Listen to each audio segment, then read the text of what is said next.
Hey YouTube, it's James, and we're going once more into the fray with I Don't Have Enough Faith to Be an Atheist by Norman L. Geisler and Frank Turek. Today we'll be looking at Chapter 4, titled Divine Design, and from the synopsis in the beginning of the book of what they're discussing in their points and whatever, and looking over the index, looks like we're starting in on the teleological argument. Or as I like to call it, the if they say anything about a watch, I'm gonna go hurt somebody argument. Strangle them with their own damn watch band. Blech. Chapter 4, Divine Design. Actually, and I apologize, I want to take a moment to mention that the cosmological argument presented in last chapter, not long after I finished that video, I found a video basically wholly refuting the entirety of Chapter 3, which I linked to in the description of Chapter 3. So if you haven't seen that, go back and take a look, because really good video. It brings up some of the stuff I brought up, and then some stuff I didn't even know about, with the,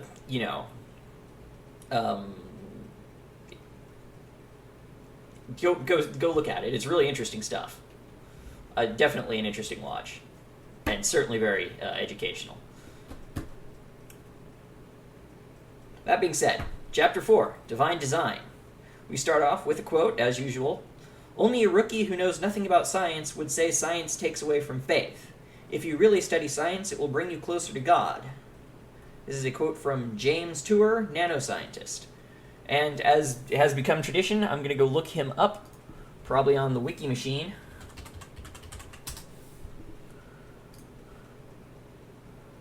Let's see what he's about.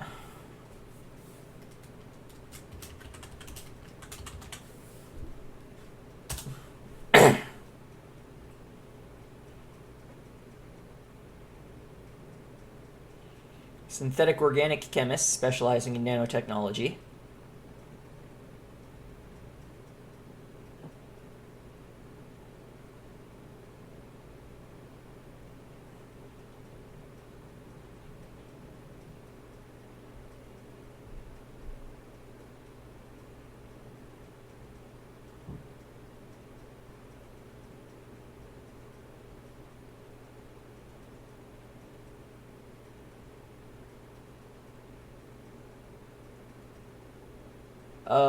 Quite the pedigree here.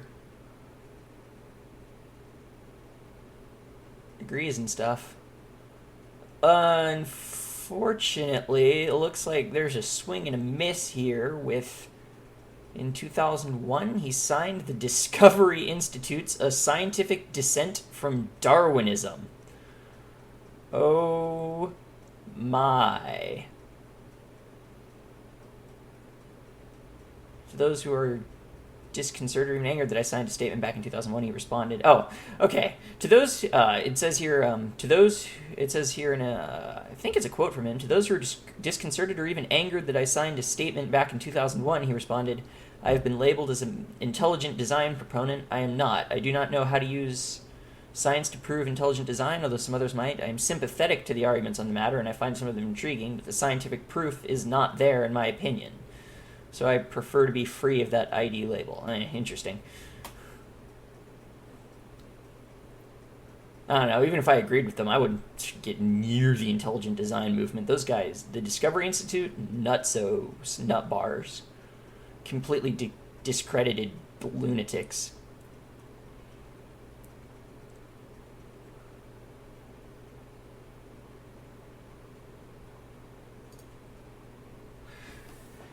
Oh yeah, creationists trying to disprove evolution.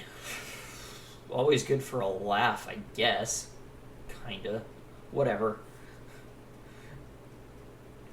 So, obviously I can't really determine from that wiki article what this guy believes, but whatever. You know, if one of you knows more, comments, message, email, whatever. Starting in. The astronomical evidence for God must be strong when atheistic physicists admit that the universe exploded out of nothingness. Now, Now, once again, I refer back to that video I linked to in Chapter 3, and just some of the stuff I said in Chapter 3. The astronomical evidence for God is non-existence. And agnostic astronomers claim that supernatural forces were so at work in the beginning that scientists are led back to a band of theologians who have been sitting there for centuries. Yeah, whatever. I didn't like Chapter 3. It wasn't very good.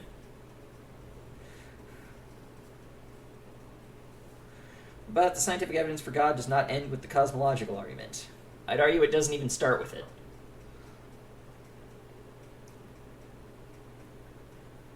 For many, the precision with which the universe exploded into being provides even more persuasive evidence for the existence of God. Whatever. I don't know if you can tell. I'm slowly losing any pretense of really caring about this. I mean, I'm still reading this, and I'm still listening. I'm hoping to get...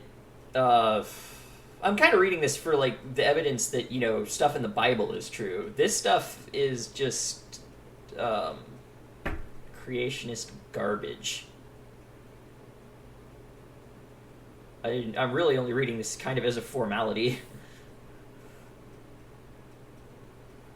But, yeah, and I'm slowly starting to act like I regularly do, as kind of a bitter, sarcastic persona. So, I guess if you don't like it, this is time to bail out. I don't know. Are there still really hardcore Christians even watching this, if there ever were? Yeah, post about it in the comments. I want to hear from you. I want to hear from everyone. Like I said, I want to hear. I love getting feedback. Alright, this evidence, technically known as the teleological argument, derives its name from the Greek word telos, meaning design. The teleological argument goes like this. Every design has a designer. The universe has a highly complex design. Therefore, the universe had a designer. I'd like to disagree with two, because you haven't really proved that the universe had a design. And I don't... No, maybe they'll talk about... Maybe they'll prove it. I doubt it. I don't know. Isaac Newton implicitly confirmed the validity of the teleological argument when he marveled at the design of our solar system. He wrote, "This most beautiful system of the sun, planets, and comets could only proceed from the counsel and dominion of an intelligent and powerful being." Yes. The physicist from, 400 goddamn years ago, he knew everything about it. He was like, wow, this, yeah. Christianity was kind of like the de facto religion at that time period in that area, right? It was just, you know what I mean? It's not. It didn't prove anything that Isaac Newton said that God must have designed the universe. It didn't prove anything. It doesn't mean anything. Yet it is William Paley, 1743 to 1805, who made the argument famous by his common-sense assertion that every watch requires a watchmaker. I don't have anyone on hand to hurt at the moment, like I said I was going to, but I don't know, I'll go kick a puppy or something. Freaking watchmaker argument. And once again, we're calling on the testimony of somebody from 200 goddamn years ago about, God and stuff. And, I'm not saying people from hundreds of years ago can't be right about stuff. I'm just saying these guys that are making assertions about God designing everything don't really have all the building blocks that we do today with, quantum physics and stuff. And once again, I reiterate, screw the watchmaker argument. Just it's dumb. If they talk about it more, I'll talk about it more. Here it is. Imagine you're walking along in the woods and you find a diamond-studded Rolex on the ground. What do you conclude is the cause of that watch? The wind, the rain, erosion, some combination of natural forces? Of course not. There's absolutely no question in your mind that some intelligent being made that watch and that some unfortunate individual must have accidentally dropped it there. That's a really stupid argument for a lot of reasons. For one thing, you have past experience of, you know what a watch is. What if you didn't know what a watch was and you came across a watch in the woods? You know, wouldn't know. You might examine it, and assuming you spoke a language or had a written language similar, you might see Rolex written on it and any like dates and stuff. You might conclude from that that it was designed by another human, but there's not exactly a fucking signature on the moon or something that God put there. That's freaking stupid. Yeah, let's make a common sense argument about the universe being so complex it must be designed. The common sense can only take you so far, right? Right? I'm getting mad. I was up all last night just reading, oh man, just blogs by some, writers that I like, talking about creation. Usually talking about like creationism and trying to get intelligent design taught in schools. So naturally that like gets me all worked up. That's the phone going off. Sorry. And we're back. Sorry about that. Anyways, I was talking about how frustratingly dumb the watchmaker argument is. It doesn't really mean anything. Find complexity anywhere. You look out at your lawn, look at each individual blade of grass. That's complex. There's complexity there. Thousands of blades of grass all in your lawn.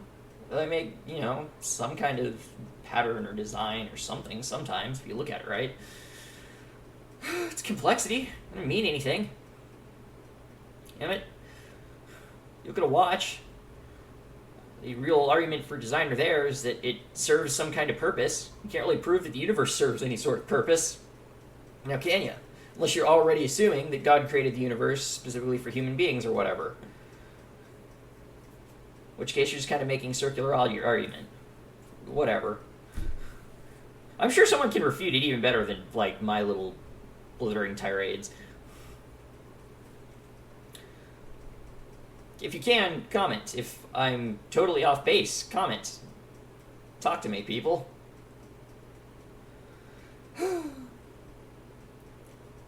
Scientists are now finding the universe in which we live is like that diamond-studded Rolex, except the universe is even more precisely designed than the watch. In fact, the universe is specifically tweaked to enable life on Earth, a planet with scores of improbable and interdependent life-supporting conditions that make it a tiny oasis in a vast and hostile universe.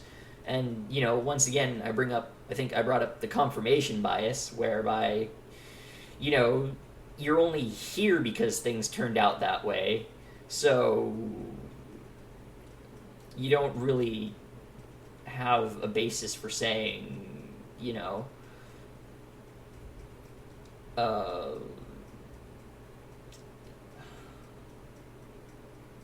that, it might be otherwise. It just, these highly precise. You're only here to observe that life is possible because life is possible. So you can't really argue from that, I don't think. These highly precise interdependent environmental conditions, which are called anthropic constants, make up what is known as the anthropic principle. Anthropic comes from a Greek word that means human or man. The anthropic principle is just a fancy title for the mounting evidence that has many scientists believing that the universe is extremely fine-tuned, designed to support human life here on Earth. In this vast and hostile universe, we Earthlings are much like astronauts who can survive only in the small confines of their spaceship. Like a spaceship, our Earth supports life as it hurls through lifeless space.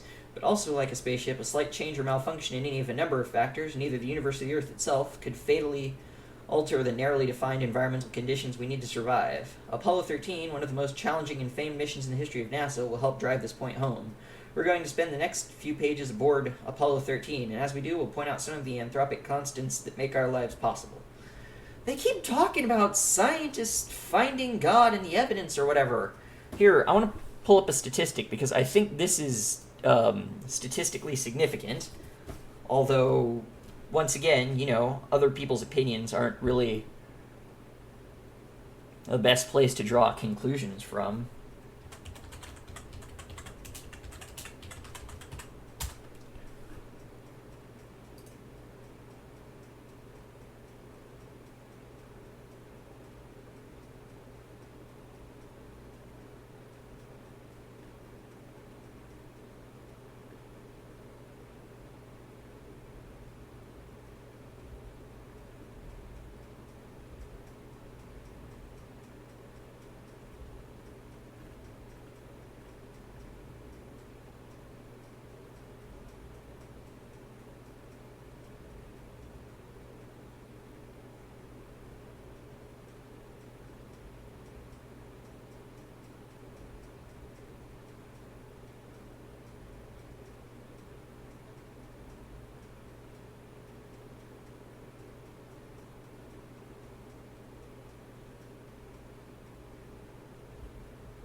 Yeah, it's hard to. It might be like almost impossible to find good data on this, so I may not say anything about it, but I have always been given the impression that scientists as a group largely lean towards atheism in their personal beliefs. And a lot of intellectually dishonest creationists in particular seem to misquote even to misquote atheist scientists in support of it. It's hilarious.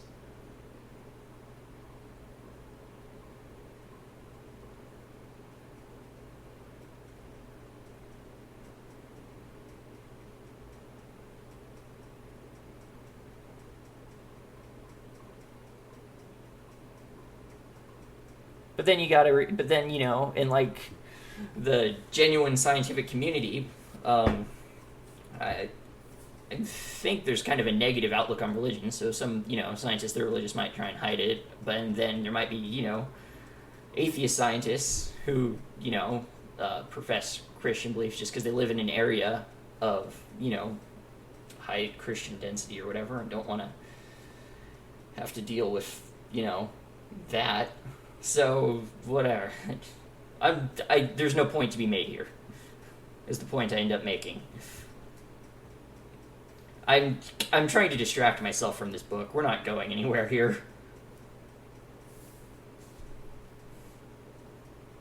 Anyways, Houston, we have a problem. It's April 13th, 1970, more than 2 days since Mission Commander Jim Lovell and two other astronauts blasted out of Earth's atmosphere on Apollo 13. They are now flying through space at more than 2,000 miles an hour, eagerly anticipating a walk that only few men had taken. A walk on the surface of the moon. Everything is going as planned on their magnificently designed spacecraft. In Lovell's words, he and his crew are fat, dumb, and happy, but all of that is about to change. At 55 hours and 54 minutes into the mission, shortly after completing a TV broadcast back to Earth, Lovell is putting wires away when he hears a loud bang. He initially thinks it's just pilot Jack Swigert playing a joke by secretly actuating a noisy valve, but when he sees the concerned expression on Swigert's face, an expression that reveals it's not my fault, Lovell quickly realizes that this is no joke. The dialogue between astronauts Lovell, Swigert, Fred Hayes, and Charlie Duke being on the ground in Houston, goes like this. Houston, we've had a problem here. Or, Swigert, Houston, we've had a problem here. Duke, this is Houston, say again please. Lovell, Houston, we've had a problem. We've had a main B bus undervolt. Duke, Roger, main B undervolt. Hayes, okay, right now, Houston, the voltage is looking good. We had a pretty large bang associated with the caution and warning there, and as I recall, main B was the one that had an amp spike on it once before. Duke, Roger, Fred, Hayes, that jolt must have rocked the sensor on oxygen quantity too. It was oscillating around 20 to 60%, now it's full scale high.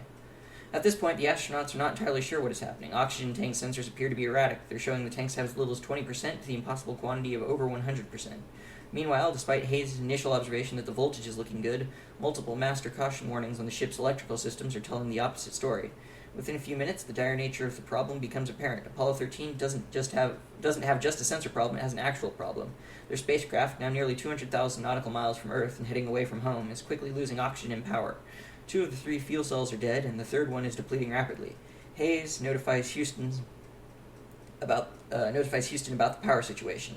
Hayes, AC2 is showing zip. We've got a main bus. We got main bus A undervolt now. It's reading about 25.5. Main B is reading zip right now. Lovell then reports the oxygen problem. Lovell, and our O2 quantity number 2 tank is reading 0. Did you get that? Houston, O2 quantity number 2 is 0. Then as Lovell looks out a hatch, he sees what appears to be gas venting into space from the side of their spacecraft. Lovell, and it looks to me, looking out the hatch, that we are venting something. Houston, Roger. Lovell, we are venting something out into space. Houston, Roger, we copy, you're venting. Lovell, it's a gas of some sort.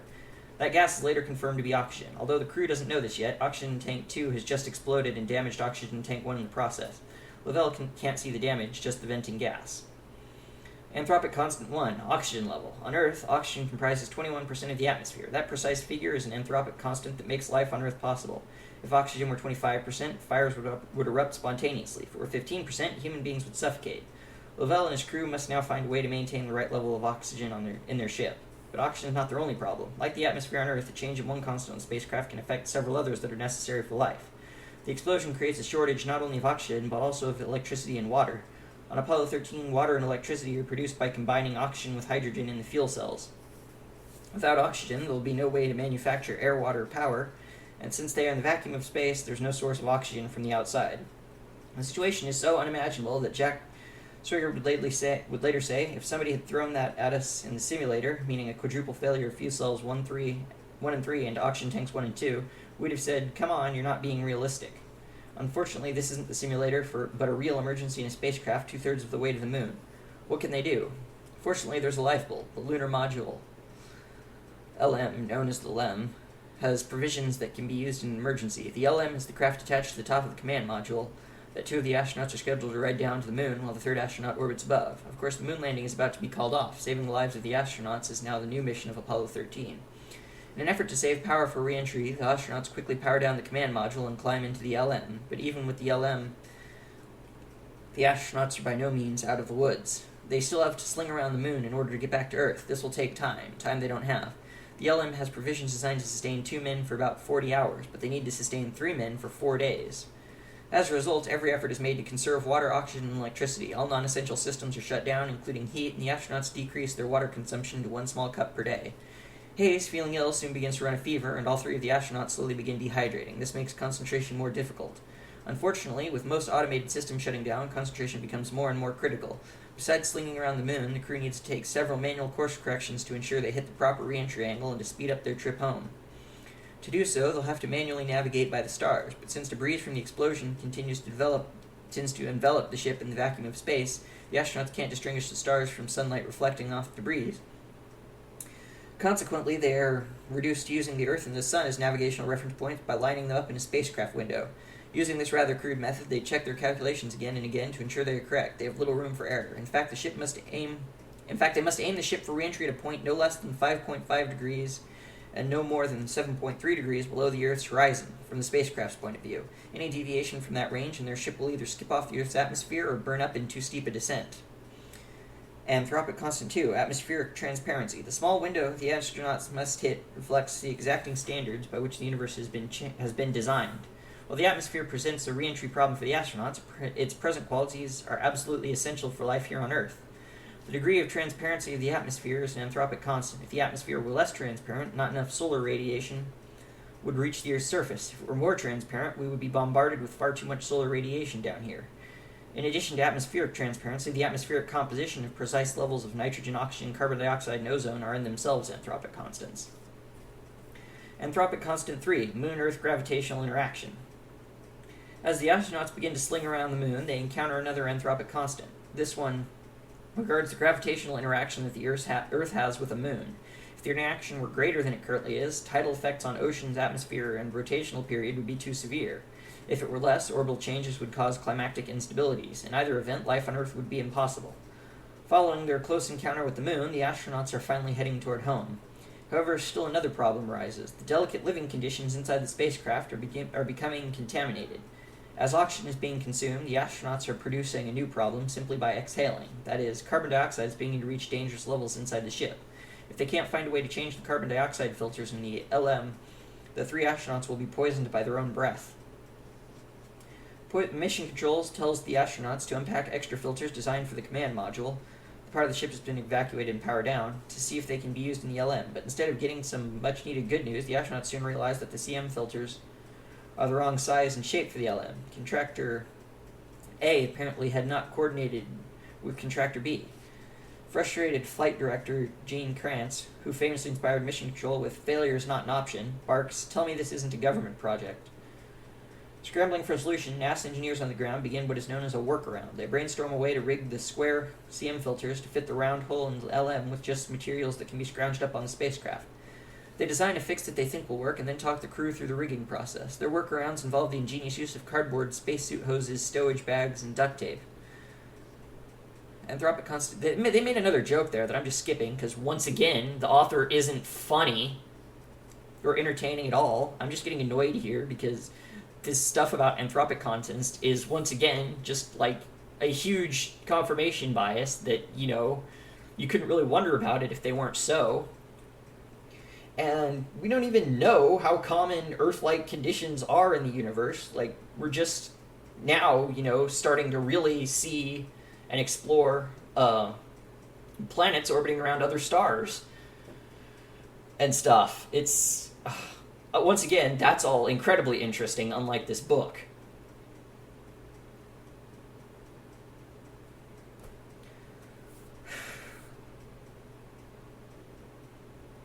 I mean, the real problem here is that they have something that they know is true, and they're just going around taking whatever evidence and arguments they can find that make their view look right. And it's annoying, and it's dumb, and on a certain level, it's dishonest.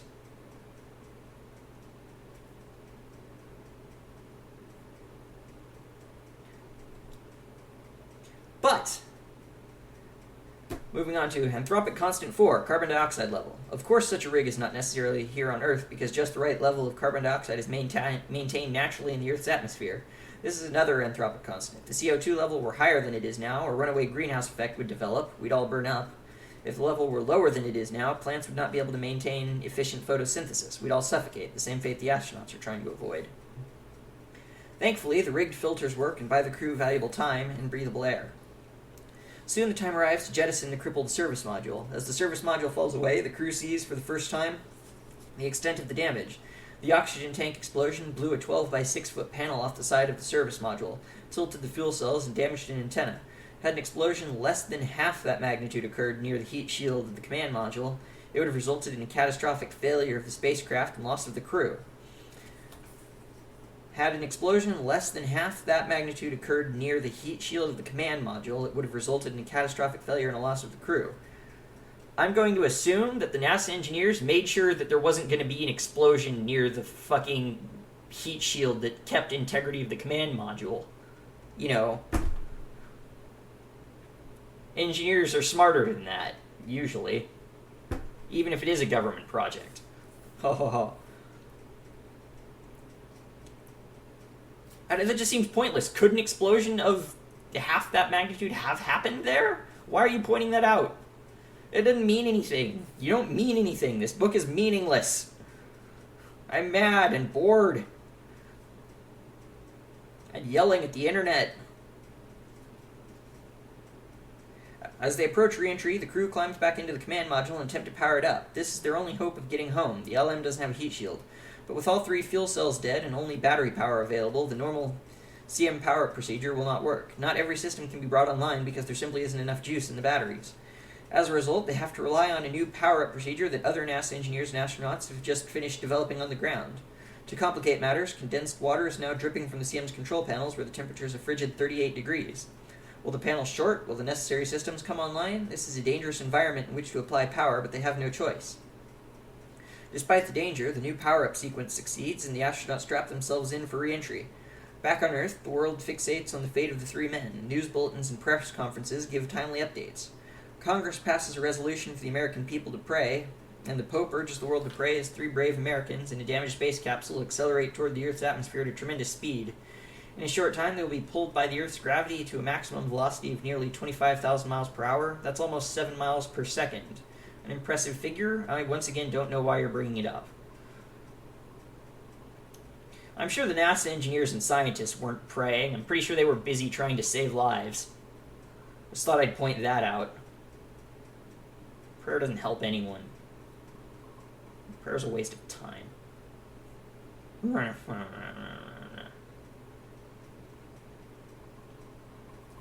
No, really though. If there is no God, then prayer's a waste of time, right? Might as well save it doing something useful. How about instead of asking God to solve your problems, you go out and solve them? And if it's a problem you can't solve, then maybe you should be trying to find a problem you can solve. Prayer. I'm not bitter or anything, though. I'm not angry. Or distracted. Anthropic constant 5, gravity. The gravity that is pulling the astronauts back home is still another anthropic constant. Its strength may be terrifying, but it couldn't be any different for life to exist here on Earth. If the gravitational force were altered by a really small percentage, they give a lot of zeros and ones and shit, percent, our sun would not exist, and therefore neither would we. Talk about precision. Once again, if it were otherwise, we wouldn't be here to know.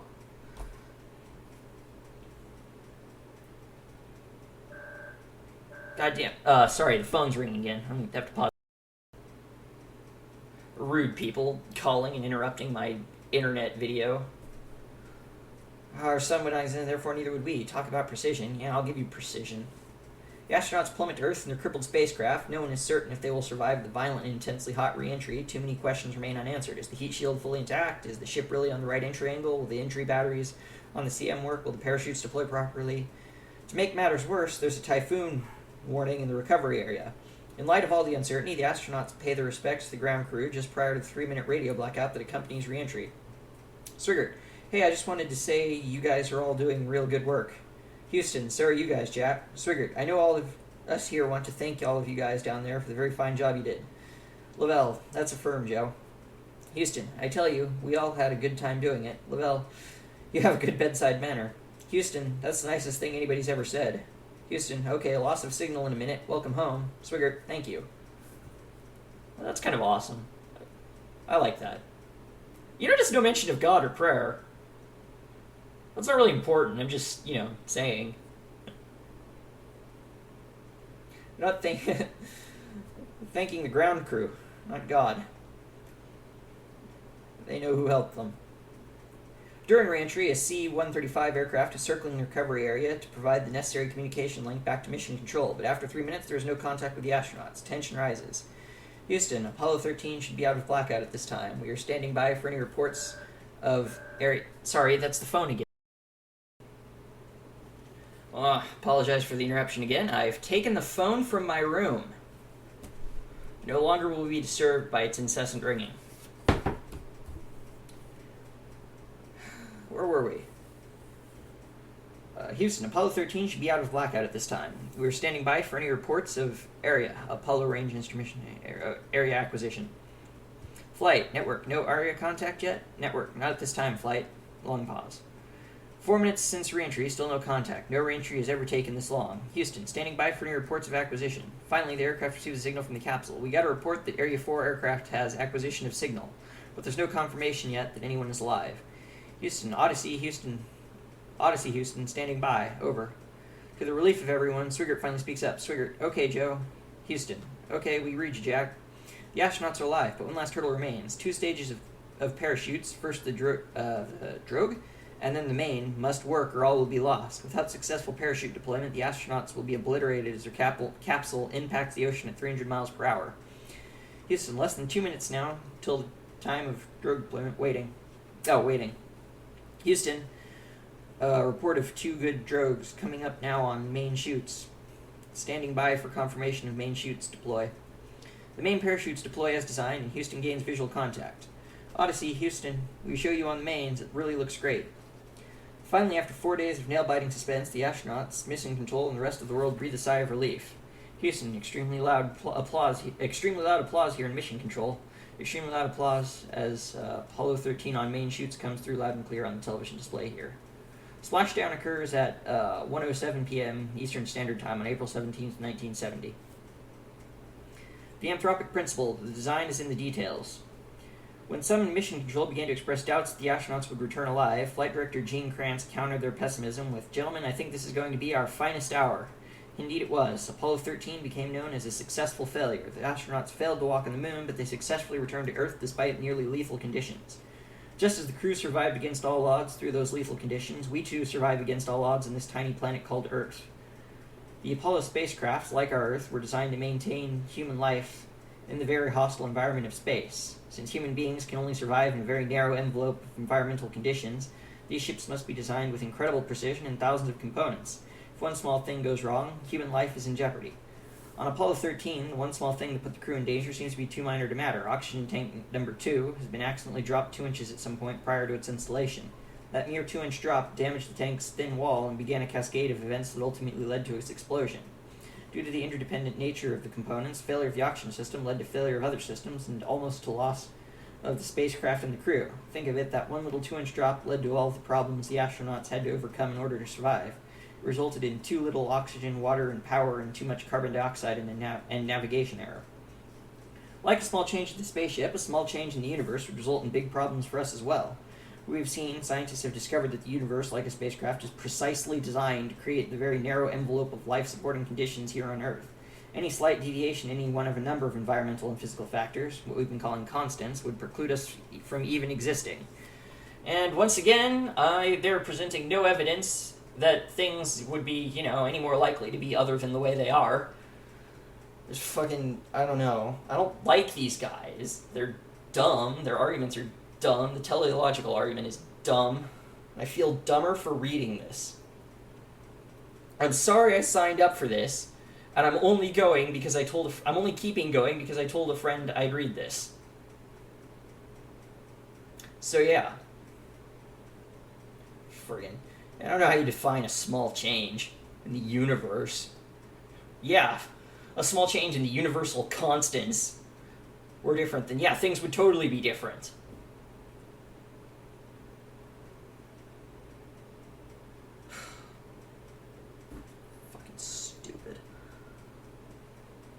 Who knows, maybe they'll bring up evolution. We can talk about something that's, really fun.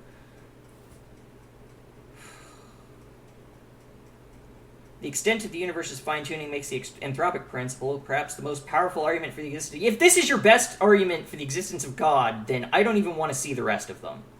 I'm about ready to give up and quit.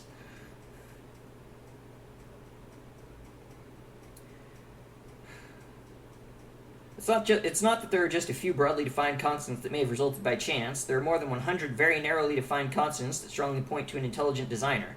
We've already identified 5 of them. Here are 10 more. Oh boy. Lists.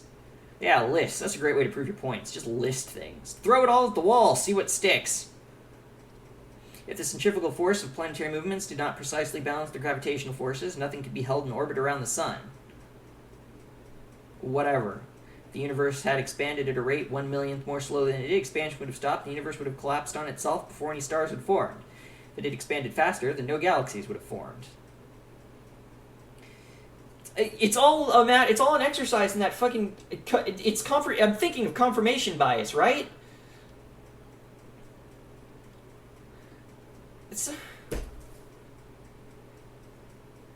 They talked about the universe infinitely expanding and contracting in the previous chapter and how that was impossible, and then in that video I linked to, they talked about how that could still be a possibility. What if that was a possibility, and maybe the universe has exploded, trillions of times before now, but not right for it to form, for it to not crunch back in on itself or something. This is ludicrous. I'm angry now. I'm angry at them for presenting dumb arguments. I'm angry at myself for not having, total knowledge of all the theories involved here. I mean, they certainly don't have total knowledge of all the theories involved here, but wish I did so I could explain myself better. I feel bad because I know they're wrong, and I'm doing my best to explain here, but I wish I could explain better. I feel like I'm doing you all a disservice by not knowing, everything. I consider my general lack of omniscience to be my greatest failing in life. Any of the laws of physics can be described as a function of the velocity of light. Even a slight variation in the speed of light would alter the constants and preclude the possibility of life on Earth. That sounds dumb. If water vapor levels in the atmosphere were greater than they are now, a runaway greenhouse effect would cause temperatures to rise too high for human life. If they were less, an insufficient greenhouse effect would make the Earth too cold to support human life. Or hey, maybe human life would have just evolved to survive in those conditions instead. That seems just as likely. If Jupiter were not in its current orbit, the Earth would be bombarded with space material. Jupiter's gravitational field acts as a cosmic vacuum cleaner, attracting asteroids and comets that might otherwise strike Earth. The thickness of the Earth's crust were greater, too much oxygen would be transferred to the crust to support life. If it were thinner, volcanic and tectonic activity would make life impossible. If the rotation of the Earth took longer than 24 hours, temperature differences would be too great between night and day. If the rotation period were slower, atmospheric wind velocities would be too great. A 23-degree axis tilt of the Earth is just right. If the tilt were altered slightly, surface temperatures would be too extreme on the Earth. If the atmospheric discharge rate were greater, there would be too much fire destruction. If it were less, there would be too little nitrogen fixing in the soil. If there were more seismic activity, much more life would be lost. If there were less, nutrients in the ocean floors and river runoff would not be cycled back to the continents through tectonic uplift. Whatever. None of these sound particularly convincing. This is dumb. This is all dumb. It's also dumb. Why is this dumb? This book is getting dumb. It's gonna get dumber, I'm sure.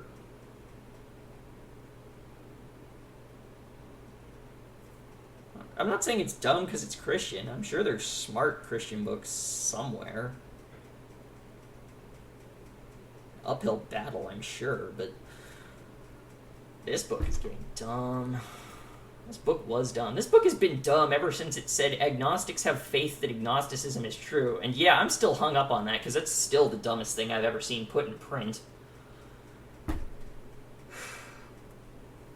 Astrophysicist Hugh Ross has calculated the probability that these and other constants, 122 in all, would exist today for any planet in the universe by chance, i.e. without divine design, assuming there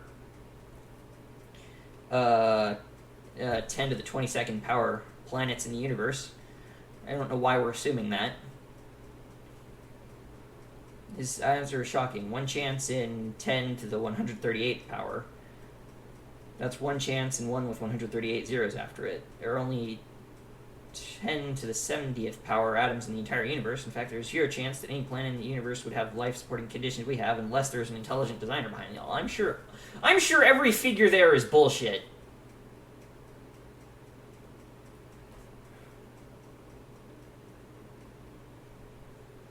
That sounds like they're just making up numbers. It sounds like the Drake equation. How much bullshit are you going to put up with? The Drake equation. Hey, that's a good example. The Drake equation. It's a bullshit equation that brings up, I think, from the opposite end. I think that one says that there should be like a bajillion other life-supporting planets out there. So, whatever.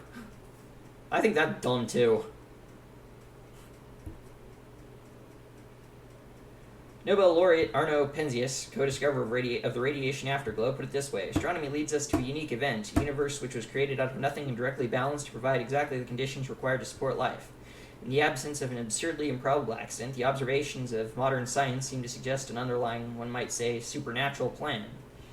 Cosmologist Ed Harrison used the word proof when he considered the implications of the anthropic principle and the question of God. He writes, "Here is the cosmological proof, the existence of God, the design argument of Paley, updated and refurbished. The fine-tuning of the universe provides evidence of deistic design."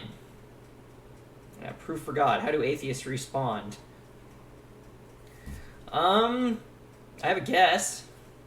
I'd say atheists respond like this. That's how I respond. I'm not even an astronomer, an astrophysicist. I wish I was.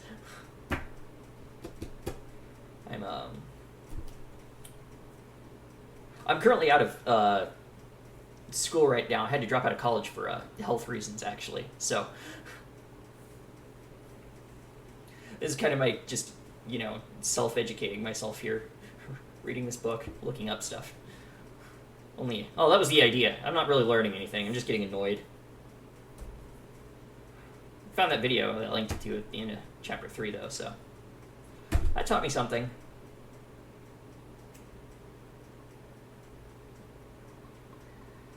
How do atheists respond to this proof for God? Some atheists admit there's some kind of designer out there. Astronomer Fred Hoyle had his atheism shaken by the anthropic principle and the complexity he saw in life, which we'll cover in the next 2 chapters. Hoyle concluded, a common sense interpretation of the facts suggests that a super intellect has monkeyed with physics as well as chemistry and biology, and that there are no blind forces speaking about in nature. While Hoyle was vague about just who this super intellect might be, he recognized that the fine-tuning of the universe requires intelligence. I don't want to look up every quote that they make in this book. I don't know. And sometimes they have quotes that are kind of right. I still think a lot of this stuff is taken out of like terrible context and tries to make it sound like people believe stuff that they don't actually. But whatever. Other atheists admit design, but then claim there is no designer. They say it all happened by chance. But how can they seriously suggest chance when there's virtually zero probability that all of the 100 plus constants would be as they are in the absence of intelligence? Yeah, like, you don't know anything about chance or probability. You just see big numbers and think, oh, that proves something. It doesn't. You're dumb. It's not easy. Atheists have had to resort to wild speculation to give chance more of a chance. Their speculation is called multiple universe theory. According to the multiple universe theory, there actually are an infinite number of universes in existence, and we just happen to be lucky enough to be in the universe with the right conditions. Given an infinite number of universes, these atheists say, every set of conditions will occur, including the life-supporting conditions of our universe. That sounds silly to some people. It doesn't sound any less silly than God. Let's put that on the record. Multiple universe theory, no less ridiculous than God.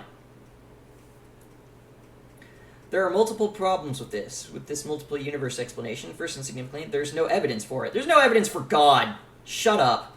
There's exactly as much. There's probably more evidence for multiple universe theory. I clearly don't have the physics background to even talk about it. Whatever. Hey, the anthropic principle proves multiple universe theory as well as it proves God. I want to point that out right now.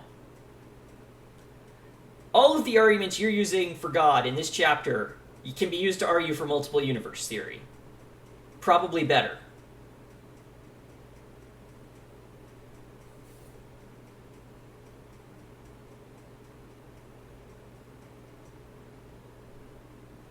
The evidence shows that all of finite reality came into existence with the Big Bang.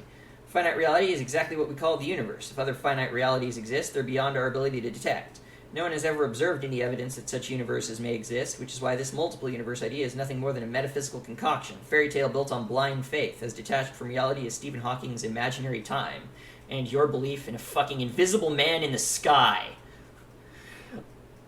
I'm sorry, I'm getting really irritated here, actually. This is...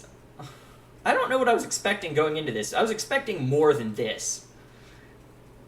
These are the same tired, blind arguments I see all the time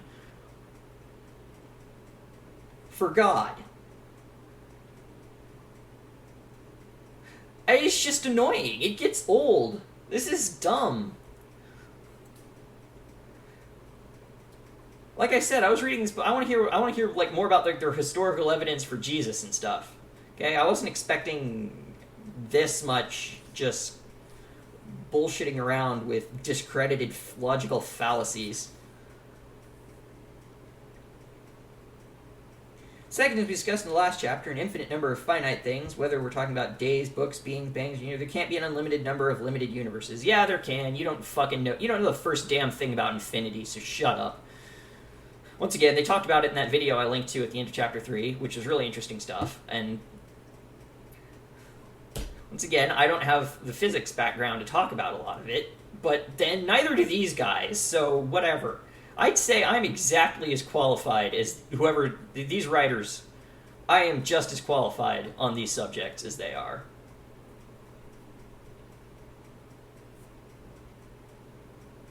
Third, even if other universes could exist, they would need fine-tuning to get started just as our universe did.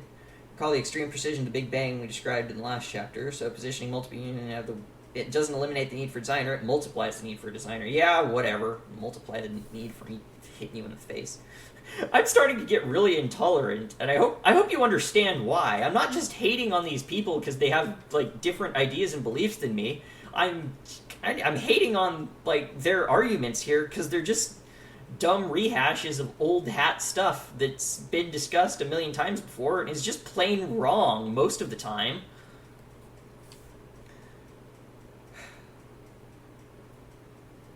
Fourth, the multiple universe theory is so broad that any event can be explained away with it. For example, if we ask, why did the planes hit the World Trade Center and the Pentagon, we need not blame Muslim terrorists. The theory says, lets us say that we just happen to be in the universe where those planes, although they appeared to be flown deliberately in the building, actually hit the building by accident. Yeah, with God we can say he threw the planes at the buildings like darts. You're kind of self-defeating your own argument here by arguing against multiple universe theory, because it's exactly as valid, if not more so, than yours. You have started this entire thing with one preconception, one thing you want to be true, and everything you're talking about is so obviously biased in favor. Like, you can't even pretend. Everybody has a bias, right? They said that at the beginning of the book, and it's true. Everyone has some sort of bias. It matters what you do with your bias, though. These people are just waving it around, poking people in the eye with it.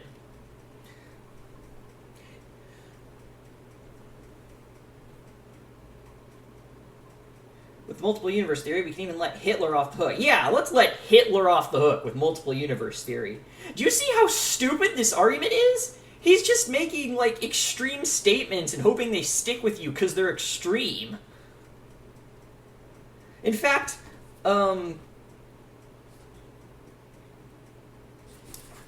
Chapter 7 is titled Mother Teresa versus Hitler. Kind of want to get there, actually. This book is dumb, the authors are dumb, and I wish...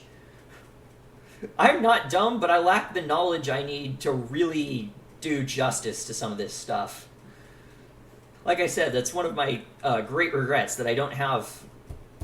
that in starting and going through with this project, I don't have as much knowledge to refute some of this stuff as I wish I did. And again, I feel I'm doing you all a kind of a disservice. But, I'm plugging along because I said I'd do it, and I owe my friend to read through the book. She said, friend, hi, if you're still watching these, I'm reading through the book, I'm gonna read through all of it, and I'm doing my damnedest to, think about it and give it a full chance, but I'm just running out of patience. I started, I was with it for a while. The only thing I'm getting from this is that I'm being too nice. I feel like I'm being too nice. I feel like I'm giving credit where credit isn't due, just because I don't have enough knowledge to really tear into them. If you know what I'm sorry, I'm getting distracted from the book again, because it's just so frustrating. I'm going to see if I can knock out a few chapters today, to hopefully maybe get a ways into this. But, in the end, the multiple universe theory is simply a desperate attempt to avoid the implications of design. It doesn't multiply chances, it multiplies absurdities. It's akin to the Apollo 13 astronauts denying the fact that NASA designed and built their spacecraft in favor of the unsupported theory that there are an infinite number of naturally occurring spacecraft out there and the astronauts are just lucky enough to be on one that happens to support life. Such a theory is, of course, nonsense. And yeah, it's a big straw man nonsense argument. That's bullshit and isn't what any scientist has ever said. Ugh. Sorry, I'm losing my composure here. This book is nonsense and absurdity. It's probably going to be nonsense and absurdity from beginning to end.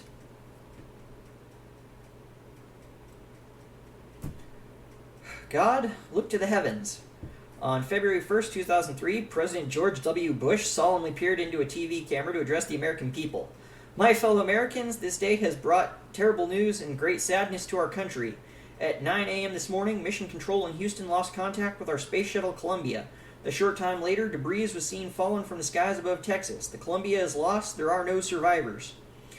Traveling at 2,500 miles per hour, Columbia disintegrated as it attempted to re-enter Earth's atmosphere. The second great shuttle tragedy left the nation shaken but not deterred. The cause in which they died will continue, the president vowed. Mankind is led into the darkness beyond our world by the inspiration of discovery and the longing to understand. Our journey into space will go on. Yet any human journey into space will penetrate only a tiny fraction of it. There are 100 billion stars in our galaxy, and the average distance between those stars is 30 trillion miles. By the way, this distance is another anthropic constant. If the stars were closer together or farther apart, planetary orbits would be affected. Whatever. You know how I feel about him and his damn anthropic constants and what he can do with them. He can stick them where the stars don't shine. How far is 30 trillion miles? Let's put it this way. When the space shuttle is in orbit, it travels around 17,000 miles per hour, almost 5 miles per second. If you could get in a space shuttle and speed through space at nearly 5 miles per second, it would take you 201,450 years to travel 30 trillion miles. In other words, if you had gotten into the space shuttle at the time of Christ and begun traveling from our sun toward another star an average distance away, you would only be 1/100th of the way there right now. Incredible. Yeah, space is big. It is incredible. Learn about it from real scientists, not... What are these guys' credentials? I don't know. Did they ever mention what kind of science these guys do, if they do any?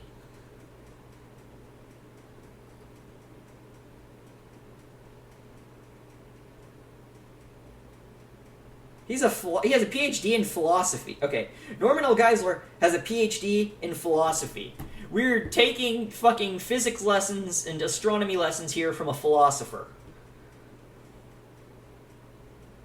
Frank Turek holds 2 master's degrees and pursuing a doctorate in apologetics at South Carolina. 2 master's degrees in what? That must be something. They must be something dumb if they're not even going to tell us what they are. They're probably just hiding his lack of. So, I'm right. I was right. A few minutes back when I said I'm just as qualified to talk about this stuff as these guys, I am. Boom. There we go. A philosopher and someone who holds 2 master's degrees. I bet, is pursuing a doctorate in apologetics at Southern Evangelical Seminary. Yeah, I bet he has master's degrees from some, friggin' Christian. Oh my gosh. Why am I reading this again? I told a friend I'd read it.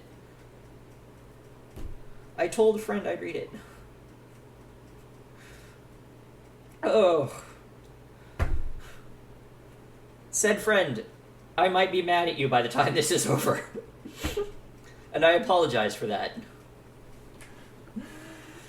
Have you read this? I'll ask you next time I see you.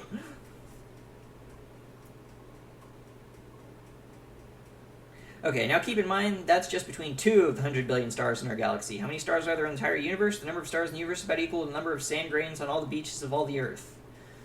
Whatever. 5 miles per second, it will take you another 200,000 years to go from one grain of sand to another. The heavens are awesome. The Bible tells us to look to the heavens if we want to get an idea of what God is like, expressing the teleological argument long before Newton and Paley. Yeah, that fully articulates the teleological argument as it exists today. Look to the heavens. David wrote in Psalm 19, "The heavens declare the glory of God, the skies proclaim the work of his hands." Yeah, fucking.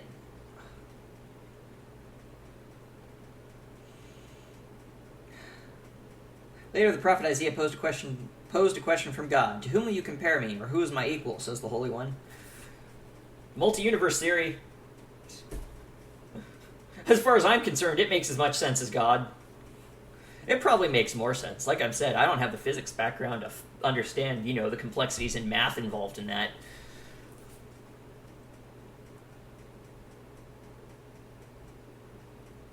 Isaiah goes on to say that God knows all of heaven's stars by name. Whatever. It doesn't mean anything. That's meaningless. Why does God tell us to compare him with the heavens? Because God has no limits, and from our perspective, neither do the heavens. Yeah, the universe has limits. The universe has boundaries. It's constantly expanding and whatever. There's an end to the universe. I've actually seen some really interesting stuff on what the end of the universe is like. There's theories that say it wraps around. There's theories that say it's a hard boundary. That's interesting stuff. This is not.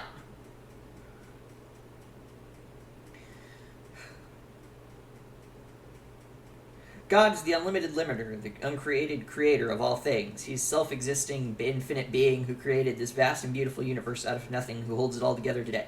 Can I read that again? That's what they spend all this time talking about truth and logic, things that make sense, stuff about atheists coming up with wild theories and stuff. He's the self-existing, infinite being who created this vast and beautiful universe out of nothing and who holds it all together today. That's what they believe. They're calling atheists not... There's only one entity in our experience that can provide an analogy to the infinity of God. An image intended to depict God won't do. merely limits his majesty. Only the heavens scream out infinity. Only, like, once again, you know, the heavens aren't infinite, so fuck it. Infinity is what describes each of God's attributes, including his power, knowledge, justice, and love. This is why the Bible uses the heavens to help us grasp the infinite height of God's love. Psalm 103:11 says, "For as high as the heavens are above the earth, so great is his love for those who revere him. How high are those heavens above the earth? When you consider there are 30 trillion miles between stars as numerous as grains of beach sand, you might as well say the heavens are infinitely high. Except they aren't, because you already said infinities can't exist.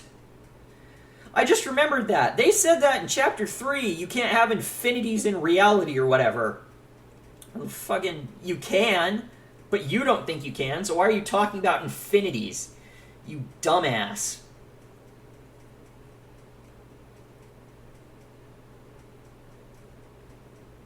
God's infinite love is perhaps what led President Bush to quote Isaiah in his tribute to the Columbia's crew. In the skies today we saw destruction and tragedy, yet farther than we can see there is comfort and hope. In other words, in the words of the prophet Isaiah, lift your eyes and look to the heavens. Who created all these?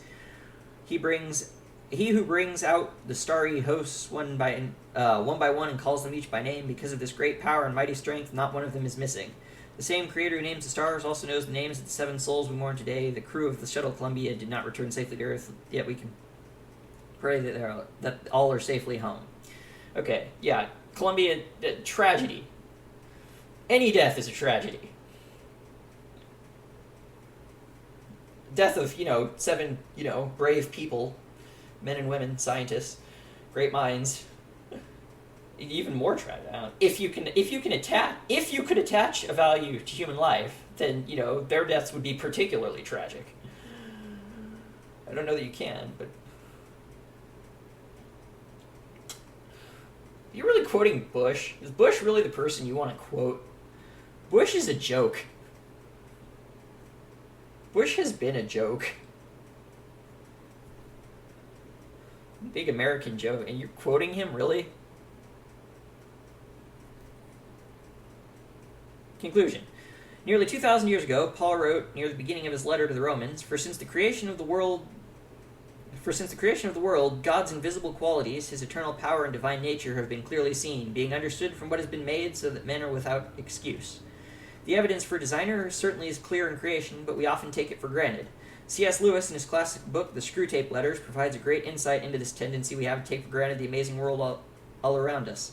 The senior demon, Screwtape, writes some advice to his junior demon, Wormwood, on how to keep people from becoming Christians. Screwtape writes, Keep pressing home on him with the ordinariness of things. Above all, do not attempt to use science, I mean the real sciences, as a defense against Christianity. God forbid you use the fake sciences.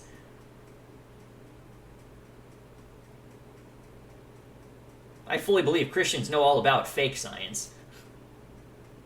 Not all Christians. I guess I have to get that out of the way. Not every Christian is an anti-scientific retard. But oh my gosh. Stuff like this just makes me angry against all Christians. It's something you really have to watch out for. Getting mad at an entire group of people.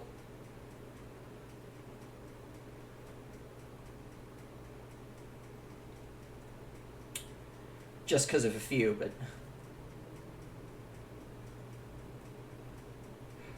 they will positively encourage him to think that realities he can't touch. Think about realities he can't touch either. There have been sad cases among modern physicists. The sad cases are, of course, physicists who have been honest with the evidence they've seen to become Christian. Yeah, honest with the evidence. Honesty with the evidence. Sorry, I'm losing it again. This is driving me up the wall. Lewis has hit on a tendency many of us have. In our fast-paced lives, we rarely stop and observe the world around us, and therefore tend to consider every amazing facet of this beautiful universe as ordinary. But as we have seen, it is anything but ordinary. Now science is showing us, like at no other time in history, that this is a universe of incredible design and complexity. Design. Design's going in quote from now on. A universe of incredible design and complexity. It's giving us a new perspective on a world that we too often take for granted. Astronauts get a new perspective from their spaceships to help them realize the universe is anything but ordinary. When the first astronauts passed over the surface of the moon and saw the Earth rise, something no human being had ever seen before, they reverently read from the book of Genesis. In the beginning, God created the heavens and the earth. What else would fit the moment? A recitation of the multiple universe theory certainly wouldn't have expressed the awe the astronauts were experiencing. It's because nobody makes poetry about the multiple universe. That's probably not true. There's a lot of creative people that take inspiration from all over the place, but yeah, it's not very poetic, right? I'm sure there's plenty of non-Christian poetic statements that could have been made. That's just an easy one because of how ingrained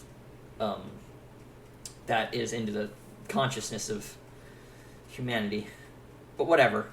They witnessed design from an angle no one had ever seen before and were overwhelmed with the realization that the amazing creation requires an amazing creator. Yeah, whatever. John Glenn echoed their convictions when at 77 years old he looked out at the space shuttle Discovery and remarked, "To look out at this kind of creation and not believe God is to me impossible." The raw impact of their experiences reveals the intuitive nature of the teleological argument. You don't need anyone to tell you that something beautifully designed requires a designer. It's practically self-evident. It's not self-evident to me, god damn it. And I'm a smart guy. I'm not trying to be, I'm not trying to be, like, narcissistic. I'm not trying to brag. I'm a smart guy. It's not...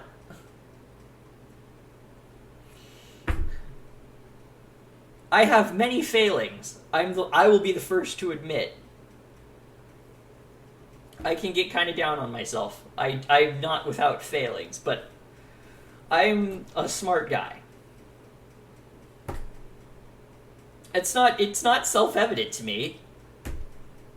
I don't see the demand for design in the universe. Just because they say it's designed doesn't make it so.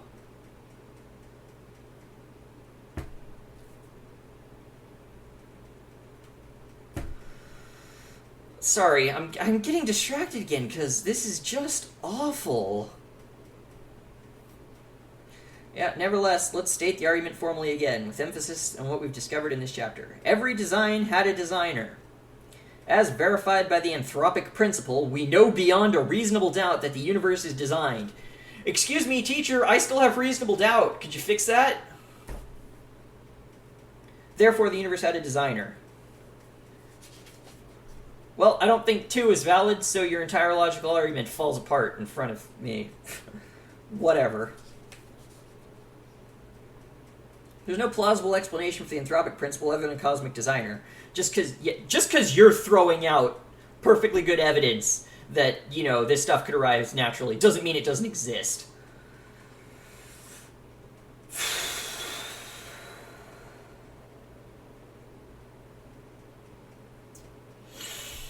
Okay, deep breath. Let's get back on this. Atheists must take extreme measures to deny the obvious. Yeah, I don't need to take extreme measures. I just need to point out that you're an idiot. I guess if you think that's extreme, fine. When they dream up hypothetical theories that are not supported by any evidence and in fact are actually impossible, they have left the realm of reason and rationality and entered into the realm of blind faith.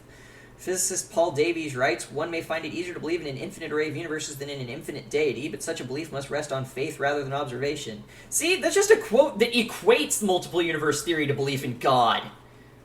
You morons, you're not proving your point. You're just making yourself sound stupid. You're giving quotes that equate something to something else that equate what you believe to something you just called bullshit. Believing without observation is exactly what atheists accuse religious people of doing. But ironically, it's the atheists who are pushing a religion of blind faith. Yeah, atheists are pushing a religion of blind faith. Fuck it. Christians have good reasons based on observation. Yeah, how many Christians have you met who actually had good observations? Let me tell you. These guys are trying their damnedest. And I respect that. To a degree. I'm going to keep calling them idiots because they're making stupid-ass arguments. But they're trying. Go talk to just your average Joe Christian on the street. It's not their fault. The world is a hectic place these days, and you don't always have time to, closely examine your beliefs. But most of the Christians I've met haven't, based their beliefs on that kind of observation. They base it on, 9 times out of, most of the Christians I've met, they base it on, personal experience. They feel God. They think God saved them in a time of, trauma or need, which is understandable. I understand that. It's not, I think they're wrong, obviously, but I can respect that too. They're claiming that, Christians are these bastions of reason and science, and they're not. These people sure aren't. Believing what they believe. Atheists don't. That's why we don't have enough faith to be atheists.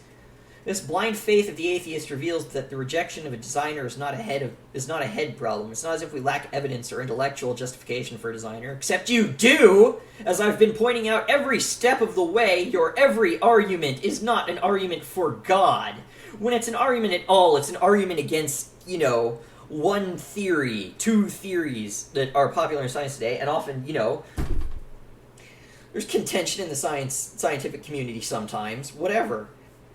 You haven't offered proof of God. You think when you prove something wrong, it means that God must be true. You say this is wrong and present one alternative with no evidence supporting it. On the contrary, the evidence is impressive. Yeah, I'm impressed by how dumb this book is getting. Some people, despite the evidence, simply don't want to admit they're a designer. In fact, one critic of the anthropic principle admitted in the New York Times that his real objection was totally emotional because it smelled of, one critic. And they don't even, list him. I'm sure it's in the references. I may go back over those. I may not waste my time.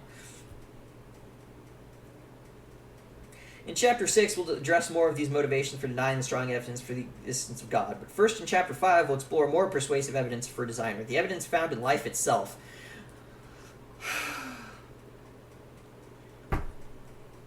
I ranted, all through this. I don't think I really have a closing comment other than, this is...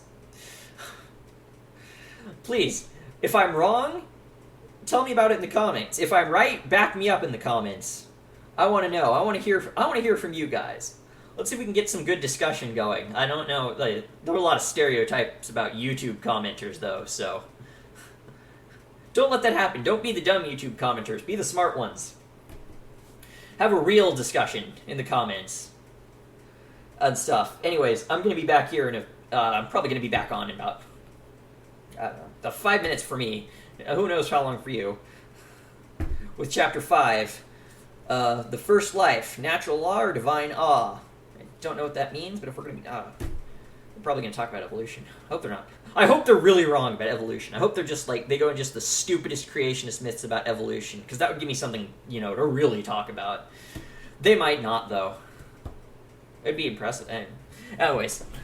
Alright, see you guys in a few. Comments for me, please. Messages, information, anything, whatever. I want to hear from you guys. Have a great day, and see you next time.